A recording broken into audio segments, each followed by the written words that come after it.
दोस्तों जब भी हमें खांसी ज़ुकाम होती है तो हम मोस्टली सिरप यूज़ करते हैं। ज़्यादातर खांसी बच्चों में होती है तो आम तौर पर मोस्टली हम जो यूज़ करते हैं वो सिरप यूज़ करते हैं। आज की इस वीडियो में हम लेकर आए हैं एक ऐसे ही सिरप के बारे में जो खांसी में यूज़ की जाती है। दोस्तों बेसिकली खांसी जो होती है दो तरह की होती है जिसको हम वेट कफ यानी कि गीली खांसी कहते हैं। इसमें जब आप खांसते हैं तो इसमें म्यूकस बाहर निकलता है यानी कि एक क्लोटिंग टाइप का मुंह से बाहर निकलता है जिसकी वजह से सांस लेने में दिक्कत होती है। म्यूकस प्रेजेंट होती है इसमें आपके फेफड़ों में और आपके जो फेफड़ों की सांस लेने की नली होती है उसमें म्यूकस जमा हो जाती है। इसी को हम वेट कफ कहते हैं। और दूसरा होता है ड्राई कफ यानी कि सूखी खांसी। जब भी हम खांसते हैं तो हमारे मुंह से तो कुछ नहीं निकलता है लेकिन इरिटेशन जैसी होती है तो इसको ही हम गीली खांसी बोलते हैं। तो इसके लिए हम लेकर आए हैं आपके लिए बेनाड्रिल सिरप। आज की इस वीडियो में हम बेनाड्रिल सिरप के बारे में बात करेंगे। इसका यूज़ हम सर्दी खांसी और गले की खराश के लिए करते हैं। मोस्टली जो इसका यूज़ किया जाता है इसका यूज़ बलगम को पतला करके बाहर निकालने में किया जाता है और खांसी को ये ख़त्म करता है। तो बात करते हैं ये कैसे काम करता है, इसके यूज़ के बारे में। सबसे पहले इसका जो इस्तेमाल किया जाता है मोस्टली बहुत सारे सिम्टम हैं जिसमें ये यूज़ किया जाता है, जैसे कि वाटरी आई, रनी नोज यानी कि नाक जो बहती है, कंजेशन में इसका इस्तेमाल किया जाता है, कंजेशन को दूर करता है। स्नीजिंग में इसका इस्तेमाल किया जाता है यानी कि बहुत ज़्यादा जब छींकें आती हैं तब भी इसका इस्तेमाल किया जाता है। और स्टेफाइनोस में इसका इस्तेमाल किया जाता है। ये म्यूकस को डाइल्यूट करके पतला करके बाहर निकालता है। इस तरह से हमारा कफ दूर होता है और खांसी कम हो जाती है जिसके साइन और सिम्टम ख़त्म हो जाते हैं। ओके, बेसिकली ये सिरप जो आती है 150 ml में आती है। ये 130 से 150 के रूप में 150 तक के में मिल जाती है।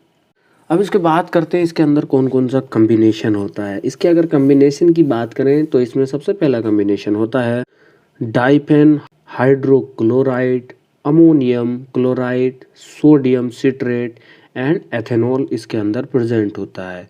यहाँ पर डाइफेरामाइन एक तरह का एंटीहिस्टामिन होता है। ये एलर्जी को दूर करता है, एलर्जी से होने वाले सिम्टम को दूर करता है जैसे कि छींके आना, नाक बहना एक्सेट्रा।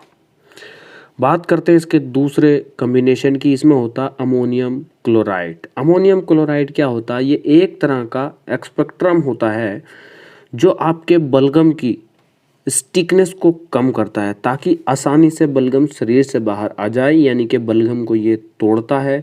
अगर बलगम ज़्यादा इकट्ठा होता है तो वो आपके शरीर से बाहर नहीं आ पाता, लेकिन जब ये छोटे छोटे टुकड़ों में टूट जाता है तो ये बाहर निकलने लगता है। बात करें इसके दूसरे कॉम्बिनेशन की तो इसमें होता है सोडियम सिट्रेट। सोडियम सिट्रेट क्या होता है? ये एक तरह का म्यूकोलाइटिक एजेंट है, यानी ये बलगम को पतला करता है ताकि आसानी से बाहर आ जाए। ये भी इसी तरह का काम करता है। ये तीनों का कॉम्बिनेशन एलर्जी, कफ, खांसी इसको दूर करने में इसका इस्तेमाल किया जाता है। तो अगर इसके हम बात करें इसके साइड इफ़ेक्ट यानी कि कौन सा नुकसान इसको हो सकता है, मतलब जब ये बच्चे या बूढ़े खाते हैं तो इसको खाने के बाद कौन कौन सा नुकसान होता है। तो इसके नुकसान जो है बहुत ही रेयर हैं, यानी कि ज़्यादा कोई साइड इफ़ेक्ट इसका होता नहीं, कोई नुकसान होता नहीं। फिर भी इसको पीने के बाद कभी कभी किसी को स्टोमक पेन होने लगता है, डिजीनेस होने लगती है यानी कि थकावट, स्लीपनेस नींद आने लगती है, एलर्जी रिएक्शन हो जाती है किसी तरह की, यानी कि शरीर पे या कहीं बॉडी में किसी भी तरह पर या आपके फेस पर किसी तरह की थोड़ी बहुत एलर्जी हो जाती है। अगर इस तरह के कोई सिम्टम आपको दिखें तो तुरंत जिस डॉक्टर से दवाई लाए हैं या जिस डॉक्टर को दिखाया है उस डॉक्टर को ये ज़रूर दिखाएं। बात करें इसकी डोज की तो डोज हम बच्चों में, एडल्ट में कितनी कितनी देते हैं। 4 से जो 6 साल का बच्चा जो होता है उसको हम 2.5 ml देंगे, यानी कि 2.5 ml, आधा चम्मच टी स्पून देंगे।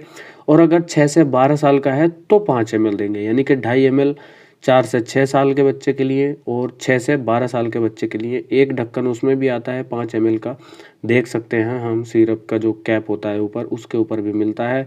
5 ml दिन में 2 बार देते हैं। और अगर अडल्ट हो, अडल्ट हो तो उसको क्या होता है कि 10 ml उसको देते हैं, यानी कि पूरा जो एक ढक्कन 10 ml का आता है उसमें हम देते हैं सुबह शाम 2 टाइम, ठीक है। और ये गर्म पानी से लेना है और इसको पीने के बाद ज़्यादा पानी इसको नहीं पीना है, यानी कि बहुत से होते हैं कि दवाई खाने के बाद ज़्यादा पानी पी लेते हैं, लेकिन इसको पीने के बाद ज़्यादा पानी का यूज़ नहीं करना है, ठीक है।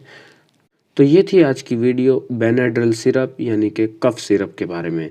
वीडियो कैसा लगा कमेंट करके ज़रूर बताइएगा, और अगर आपको हमारी वीडियो पसंद आती हो तो हमारे YouTube channel study with Hussain को ज़रूर सब्सक्राइब कीजिएगा।